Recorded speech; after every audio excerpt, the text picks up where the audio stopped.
Hey,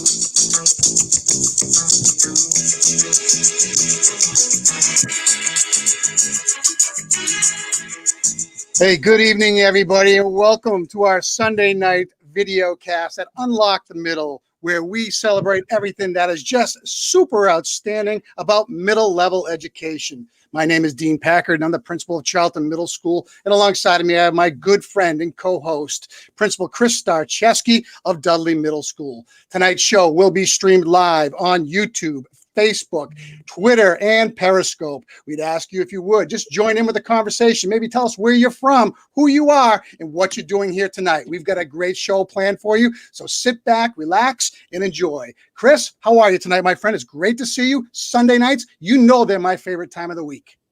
It's pretty awesome, Dean. Yeah, coming off a great weekend with the family. Got to have a little bit of downtime. Hopefully you had some of the same. Built some gingerbread houses today and watched a Hallmark movie a few minutes ago. Patriots played on Thursday night, so I had a little bit of Sunday time left.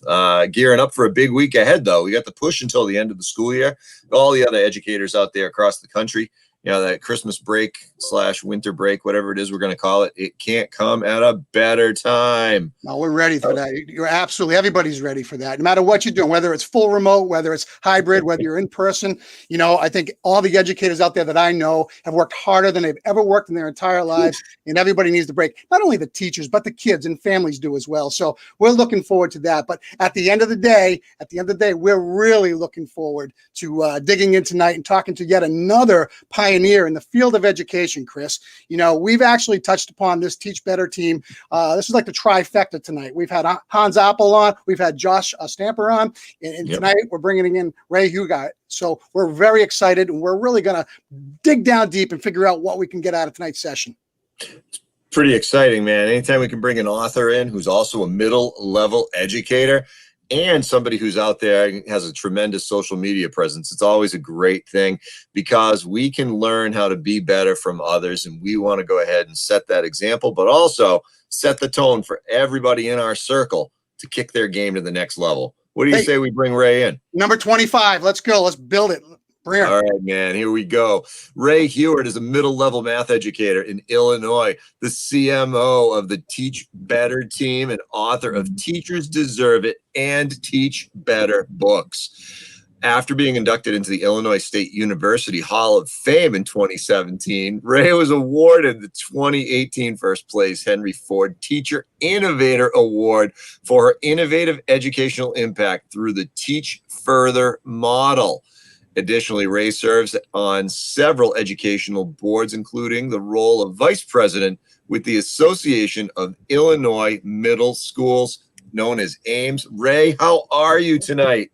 Guys, I am pumped. This is the best way to get your energy on a Sunday night. My goodness. Well, Rae, we're happy that you're here. And, you know, we've done a lot of research and watching you from what you do from Teach Better, but more importantly, looking through the lens of what you must do every single day in your school. So, Rae, if you could for us, tell us a little bit about where you're from, what you do every day when you're working with kids. Talk about your school a little bit and talk about yourself. Sure. Hi, everyone. My name's Rae. It's so good to see all of you commenting in the comments. Please make sure you continue to do that. I know we have a lot we're going to talk about tonight, but this is a live conversation intentionally, right? Dean, Chris, you guys want everybody to engage and be part of the conversation. So throw all your ideas, all your questions, all your comments in there. I love, you guys are the best so far. This is so awesome. I am Rae. I'm currently a full-time 6th grade math teacher. We are fully remote right now. So I get 150 6th graders every single day.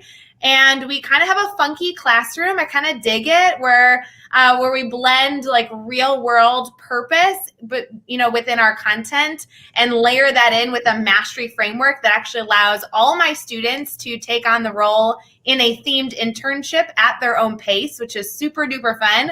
Can't wait to talk about all that jazz.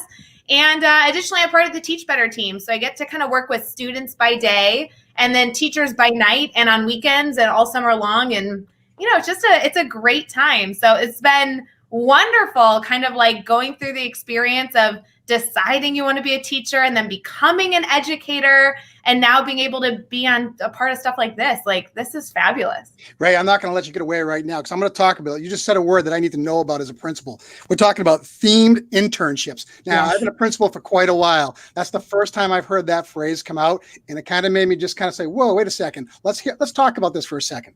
Sure. I love it. Chris, you mentioned in my bio the Teach Further model. That's where all this is sparked from. My students take on 25 different themed internships that are all sponsored by local or national organizations that not only bring my content to life by instilling the purpose at the forefront of our instructional time, but also allowing my students to really get a deep dive into a career field that they might enjoy, or identifying a characteristic that they might have within themselves that could help drive them to finding their passion in life. That is awesome. Sixth grade. Really Generally, we look at that in seventh and eighth, but why not at the age of 11? I actually think it should be happening even earlier. I would love to. I've seen that happen beautifully in first and second grade classrooms. Obviously, I've seen it in middle school, high school. I think it's so exciting for me to not only talk about education, but to see other teachers then take those ideas, take those resources, and make it their own. And now we're building communities that are supportive of our schools and supportive of our students' success. And I think that's a beautiful partnership. Win-win. Yeah, and you think about the putting purpose behind the learning and making those real world connections. You know, we can do that through, project-based learning and other thematic-based experiences. We can bring those types of pieces in. But, in terms of connecting with kids and understanding them to the level that you do to give them that connected purpose, talk a little bit more about how you're connecting with your kids during this pandemic and how they're understanding the higher purpose of learning. There's so many different ways we connect in our classrooms, right? Like, we can talk about connections with our students. We can talk about our students' connection with the content. We can talk about our connections with colleagues. All of this doesn't go away just because we're learning in a remote setting. So I actually have changed my instruction over the past few years to be excessively feedback driven. It's really focused on conversation, and that helped me a lot as the world turned upside down for remote learning and then hybrid learning and then back to remote learning, as we've all done this sing, song and dance with our students every single day seemingly this year, because the conversations that I was able to practice having in the classroom by facilitating a mastery classroom that allowed my students to work at their own pace, explore, and then get feedback, check in on their understanding, have those aha moments, be able to celebrate. Those are all things, honestly, I'm just doing virtually. So a lot of my instruction hasn't changed, but I think that's because this concept of finding a right routine that can support both you and the student in the classroom should be something that can translate both digitally and, in person. So if I was like to break down a class hour, like obviously I'll see my kiddos tomorrow, we always start with a 5 to 6 minute teacher time. I used to call this a mini lesson, but to be honest, guys, this is my time. This is the only time I get as the teacher the whole time. I can do relationship building. I can talk about a common question I've been getting. We can go over a problem. Like, I get to decide what that 5 minutes looks like. And then my students like raise their hand nicely and they're like, Miss T, your time's up. It's time for us now. And they go straight to work. So their experience is that they're working through a self-paced framework that's allowing them to explore and practice and engage with content. And then throughout that time, there's check-ins, there's conferences that I get to do. So I actually get to sit on a Google Meet for the entire class hour and just organically help students that are coming in, confirm understanding, and kind of encourage them forward. So I really love that. And then we all end with the last 5 minutes of goal setting and reflection, where students actually get to reflect on what they did for the day and set a goal for themselves. And that gets shared with me. So I have that documentation. So I know exactly where they're picking up the following day. And it's also shared with their parents. So their parents get kind of a 3 to 5 minute narrative of what class looked like today, which is kind of fun. So when you do a scope and sequence to ensure that you're hitting on the standards that your state says that you have to do, do you feel comfortable that the children, as facilitators of their own learning, can get to the depth of understanding of those standards as you move forward? Oh, I can ensure that it is deeper than ever before. My My Wow. classroom before I found Mastery Learning was still engaging. It was still fun. I still had incredible relationships with students, but I was always talking at them. And the reality is, guys, we're not better than YouTube. And if you can ask Alexa what the answer is, it's probably not something you need to be sharing. And so my students have done a lot of work where they're provided a copious amount of resources. They get to explore, they get to engage not only with the content, but with each other. And then they come to me just to be like, hey, is this right? Am I understanding this? And I get to then be the coach and help them, or be the cheerleader and celebrate them. And then we both work together to determine next steps. It's a really, really fun partnership. I have a feeling, I'm sorry, Chris, because I know you want to ask a question, because this intrigues me greatly, because this is the next step. And this is what I think everybody should be looking at through a lens, especially right now, as we're changing through the pandemic and what teaching should look like. I bet, here's a question for you, that every camera is on when you're teaching.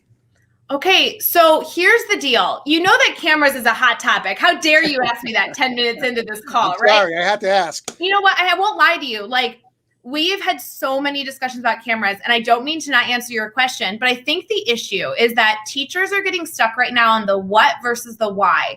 And I have had a lot of conversations, about, well, my cameras aren't on. And rather than focusing on how we can get those cameras on, I want to first talk about why they need to be on for you as an educator. What are you trying to see? Well, when you ask a teacher that, they're like, Rae, let me tell you, I want to see their eyes. I want to see their eyebrows. I want to see their facial expressions. I want to hear the tone in their voice. And then when we start there, then we can find solutions. Because while most of the solution of that is, okay, cool, let's figure out how to get their cameras on. The other solution is, okay, but what other things can we do to get those cues from students? And so all students, yes, all the time, to be honest, in conferencing, have their cameras on and they unmute themselves and share their voice. And that's because I've worked to explain with them as partners in learning that the only way for me to really confirm you understand this is for us to truly engage together. And if we choose to engage together, then we might actually only engage for like 3 to 5 minutes. Sometimes we engage for 11 minutes, but it's just the questions that I need to ask you to confirm your understanding. And once I believe you get it, you're good to go. And then the cameras don't need to be on anymore. So you mean that compliance and accountability to have the camera on, just like homework compliance and accountability has been done for years, gets every kid to do every homework assignment? I really have this philosophy with middle school people, and you guys know this, like, your students like can do what you're asking them if you include them in the process. So my students know why I need the cameras on. My students know why I need to hear their voice. And now that they know that, it's not a big deal. Yeah, that, ensuring that you explain and engage them in that conversation to help them acknowledge the why it's important, as opposed to, I'm the teacher, I said so, mom and dad said so. Doesn't work all the time, causes lots of issues, really. Well, and to be honest, guys, I was like the worst student ever. So I lived being the kid that if you were like, hey, you have this homework assignment, I was going to find every way to not do it. And see, you know too, Chris, right? You're like me too. So with that being said, I get it. And I think it's more fun when we involve them too, because I won't lie, I've come up with many plans that then the students tweaked and made even better. So if I hadn't included them, then it would have been a mediocre experience versus an awesome one by having 11-year-olds share their opinion. Rae, let me ask you this. In your district, are you on a solo island by yourself, or you do grade level planning together with scope and sequence and best practices, or is it district wide? What does it look like from your lens? Yeah, so I'm in a district of 24 buildings. It's a fairly large district. There's 4 middle schools, and there's about 2 6th grade math teachers that teach my content in every building. So we are very much like mainstream throughout the district. We have common assessments we have to use. We have a pacing guide, scope and sequence we need to use. And, just because I teach with a little bit of a different system, with a different hat on my head than some of the other teachers I work with, doesn't mean we don't plan together. It doesn't mean we don't collaborate together. It doesn't mean we don't compare data together. That's how teaching should be. Like, you can choose to do what you need to do in your classroom, but collaboration is essential in education. So true, so true. Well, hey, Rae, I really want to shift gears a little bit. You're a middle level educator. You've gotten yourself out there with the Teach Better team, which we're going to talk about in a little while. I really want to get under the hood a little bit about you as an author. Teachers deserve it and teach better. Talk to us about the thematic development that went through and you to become an author? And what is it in these books that everybody needs to know without reading everything cover to cover? Yeah, these two books are so different. I was so lucky when I joined the Teach Better team. It consisted of 4 educators that were just doing incredible things. And when we got started on this book, it was really just supposed to be a stepping off point, another way to reach educators. The Teach Better team does so much, we can talk about later, ways to have people find a kind of their first step into engaging with something that is in the Teach Better family. The book was a great kind of door into the family. Every single chapter is how to do something better. So if you grab the book, you can kind of pick the chapters you want, the areas that you're looking to grow in. Some of it has to do with mindset. Some of them has to do with instructional practices. Some of them have to do with classroom management. But I really loved this book, and I won't lie to you, this was a real big driving project for my co-authors. I was fortunate enough to be one of 4 authors on this book. And while it was such an honor to be able to share my story, because each individual author got into education in drastically different ways. So that kind of made our stories that we brought to the book very different. You'll see a lot of narratives of storytelling in this book, as well as tactical and strategic takeaways. But truly, I got to be a passenger in that project. It was so amazing to learn. Growing up, I was SLD in reading, writing, and math. And so when I told my grandmother, who tutored me for 18 years, that I was writing a book, she laughed in my face. But don't worry, I gave her a signed copy. She got both books. But the book was really an experience. And then finally, I feel like I got my voice. I feel like I really trying to find what I cared about in education. I got to connect with so many other authors.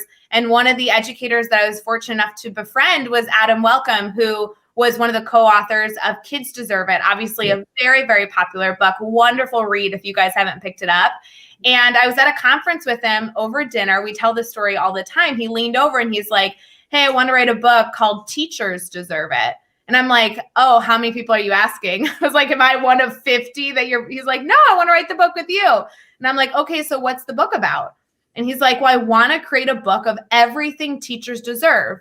And I'm like, that book sounds awful. I don't want to write that at all. I was like, this sounds like a complaining book. This sounds like we're going to rip on admin. And it sounds like we're going to hate on unit office. And talk about how parents are horrible. I'm like, I do not want to write that book. He's like, well, then let's change the narrative.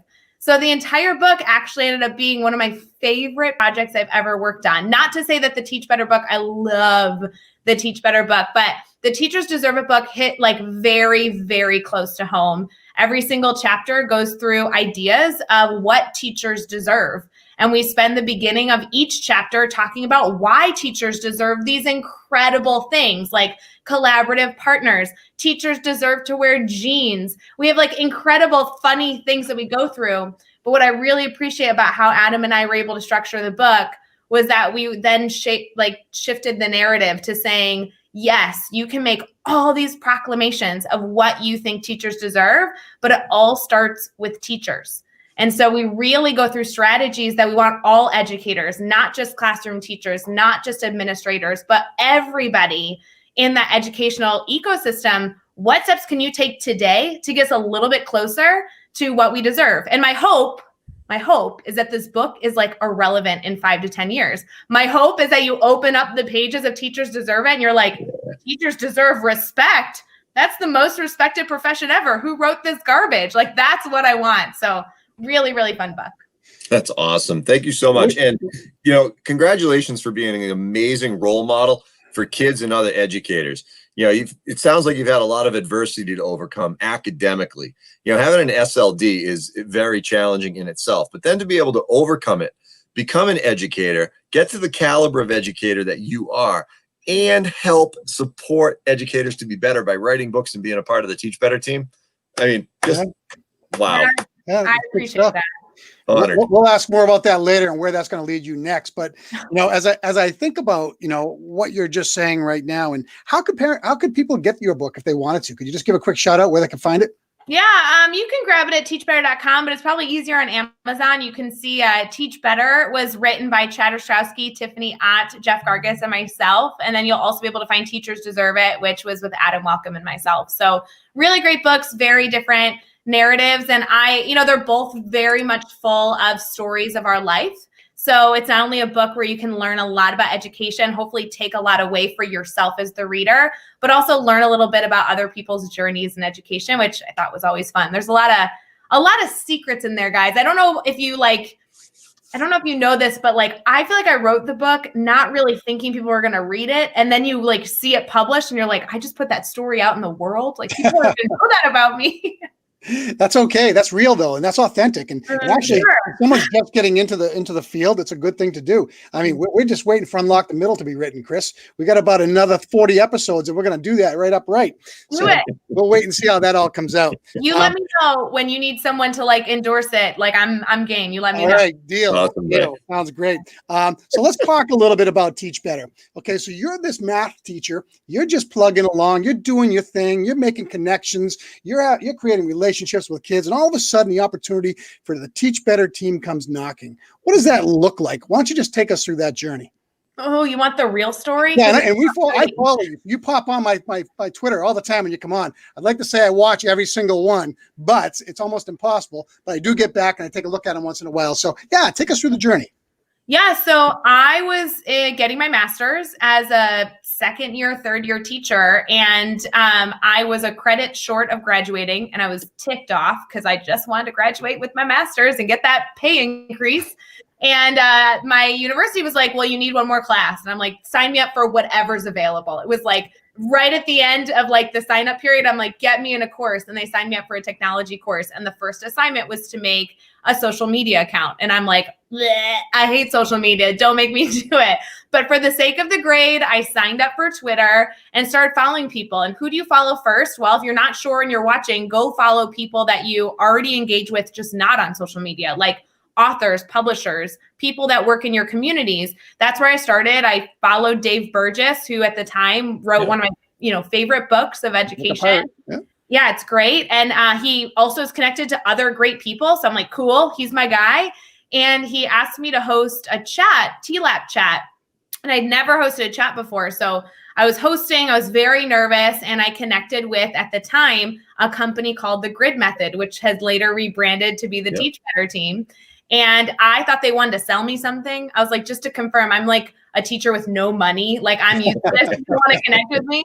And long story short, we ended up forming a beautiful partnership. And that was the year I connected with Jeff and Chad, who, were trying to change the world. And it was so inspiring to connect with two guys in Ohio on Twitter who just had these big, audacious dreams. And I'm like, sign me up. I have big, audacious dreams. So the team has grown a ton since that point, but I'm honored to be involved with a organization that's truly rooted in just trying to be helpful. I think that is really, it speaks, volumes for the amazing people I get to work with every day. It's awesome. Yeah. Sure. It's phenomenal. So how would you encourage people to engage in social media and expand their PLNs? What's the risk they have to take, and what's the direction that those social media resistors need to get over? And what's the reward at the end? Because the PLN is everything. The PLN is everything. Guys, I truly do have a love-hate relationship with Twitter. We were talking about my books earlier. I think in both books, I was like, hey, I hate Twitter, just so you guys know. But honestly, I don't. It's a difficult medium for me. Chris, you talked about being SLD. I don't read well. I consume 85% of my content via audio. I listen to emails. Dean, you were emailing me about this podcast. I wasn't reading your emails. I was listening to them. So Twitter is a really hard medium for me because it's all text-based. Yeah. But it's changed my life. I met my best friends who we've since grown a beautiful company together. I connect with educators continuously. They fill my calendar now. We get to coach and talk constantly. And my publisher, both of my books, I wrote with Dave Burgess, who, like I just said, was my first follow I ever had on Twitter because I was reading his content and then got to connect with him, on a personal level. So PLNs have not only changed my life, but they are changing lives of educators everywhere. And if you're listening right now and you're choosing to live on educator like Isolation Island, that is a choice. And we have to own the choices we have. And there is so much out there that teachers are sharing for free. Don't go spend money, make free accounts. It's a completely free way to connect with people and just start your journey. And the easiest way is to think about what's your goal? What are you trying to get out of it? Throw that in your bio and start following somebody that you respect, and then follow the people they follow. Because if you respect them, they probably follow people you'd also respect. Well, Twitter's PD on steroids. I said that. You can do that on a Saturday morning. You can do it on a Thursday night, a Tuesday morning. It doesn't matter when. You can do it anytime you want. I mean, we've had Dave Burgess on. He's a phenomenal speaker, and his energy just lit up the room. So that's who he is, and that's what he brings to the table every day. So, and that's incredible with the PLNs, and I agree 100%. Well, and every platform's different, right? Like, you have to think about, if you're thinking about getting on social media, what do you want to get out of it and what's going to be easiest for you? So if, for example, if you're not a text-based reader, then getting on Twitter is going to be hard. And that's okay. You can still make a Twitter account. But if it's easier to go visual, then try Instagram first. Like, it's okay to not be on everything and be everywhere. But find something, try something, and then choose to ask questions. Whether you're reaching out to Chris, Dean, myself, somebody on the Teach Better team, like, we help people grow their PLNs all the time. I love connecting people. So that's a great place to start. So Ray's going to give us a shout out afterwards. Say, follow Chris and Dean on Unlock the Middle. And we'll watch our followers go through the roof because Ray said that. I know that's going to happen.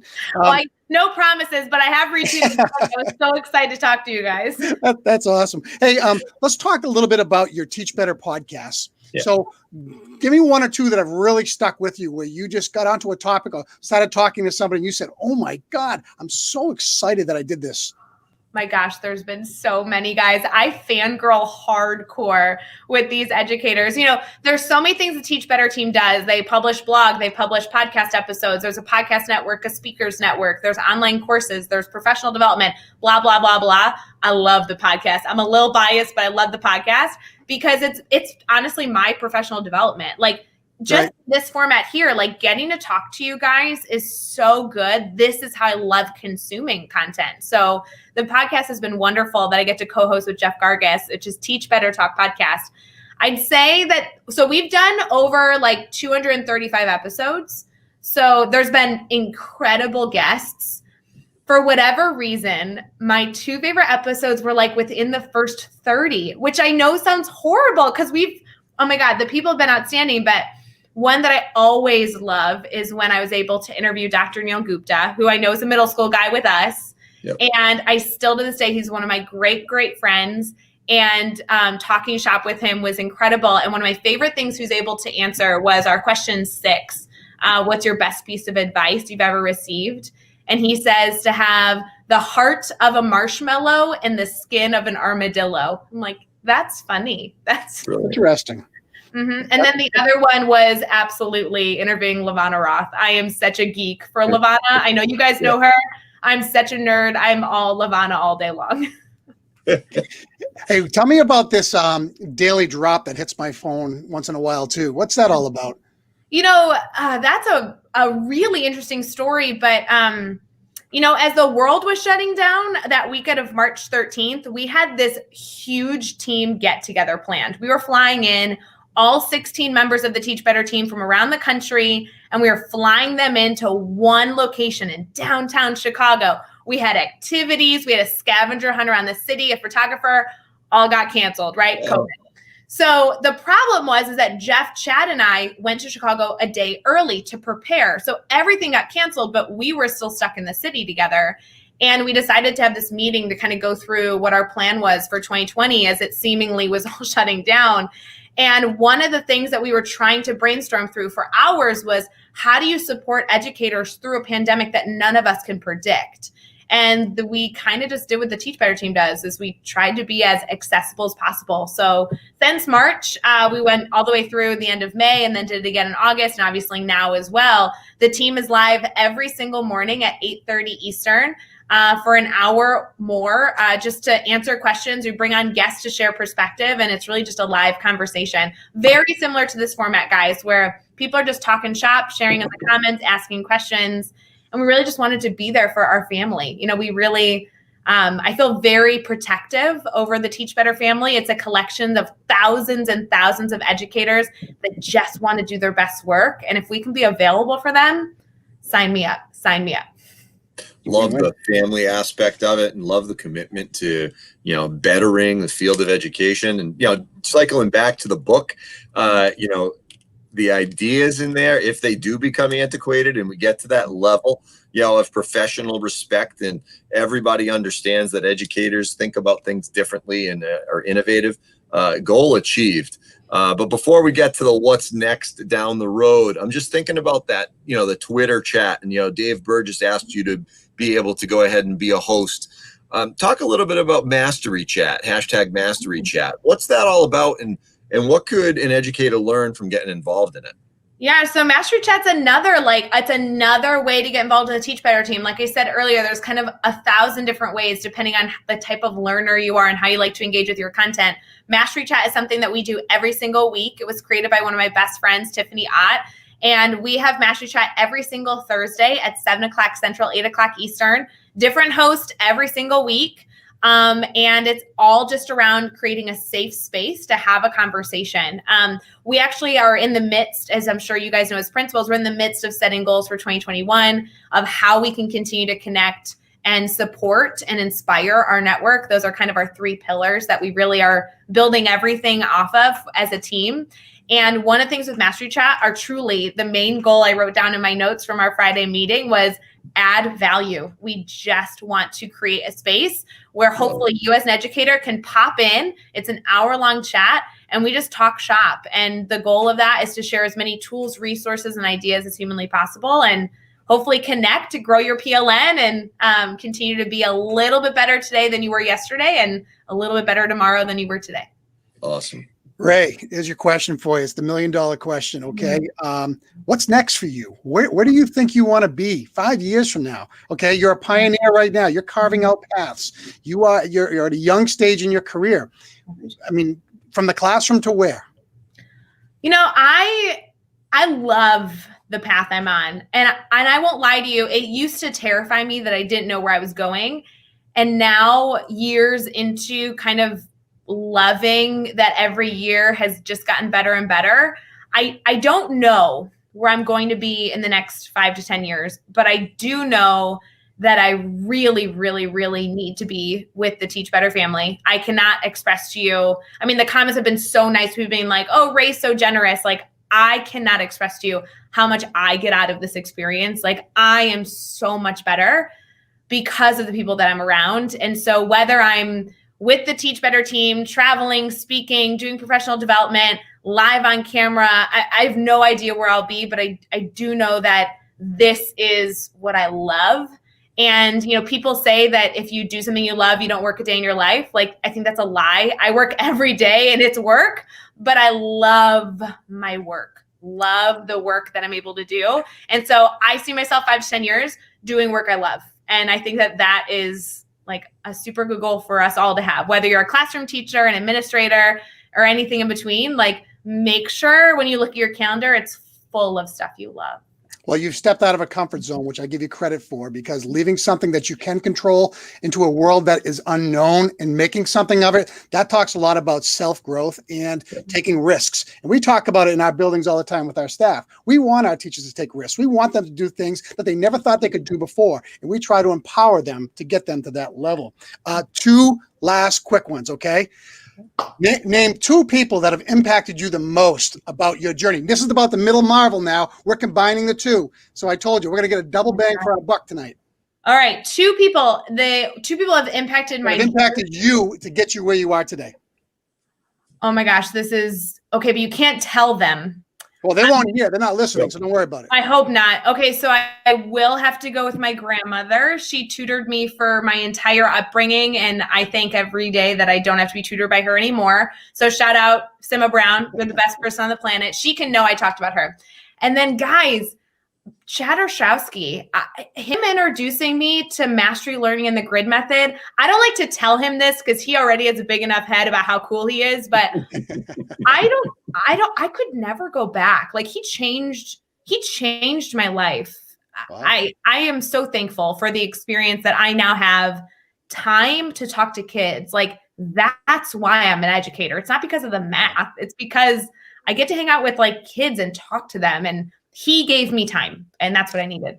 He gave you the opportunity. You made the choice to make the change, which Well, is huge. And don't ever forget that. We say that to educators all the time. You make that choice to be the best that you can be. Last question. Somebody entering the field today, what are you telling them? How are you getting them through not only this pandemic, but through their first year of educating students? There we go. That's super easy. Grow a PLN, like without a doubt. I had shoulder surgery last July, and there was this doctor that walked in that had to give me a shot. And I'm not kidding. The needle was like 15 miles long, and he looked terrifying. And I was crying like a child. And I was like, please don't bring that near me. And he was like, Rae. And he looked at me like I was like this 5-year-old that I'd been acting like I was, even though I was clearly an adult. And she was like, Rae, I've had patients in worse shape than you, and I've had patients in more pain than you. I got you. You'll be fine. And that's really how I feel about every educator right now. Like, join the family, join the network. We got you. You'll be fine. That's great advice. You know, it doesn't get much better than that. And we'll be sure not to let Chad Ostrowski know that he was mentioned. Yeah, no, we're going after him next. We want him on. We want to blow him up even more. But I think that the most important element, Hans is up on the screen now, is don't be an island in that first year. And, you know, certainly not in your first few years. Come on, man. We want to make sure that we build connections and that we influence others and be influenced by them. We certainly need to get rolling with that type of mentality, especially nowadays.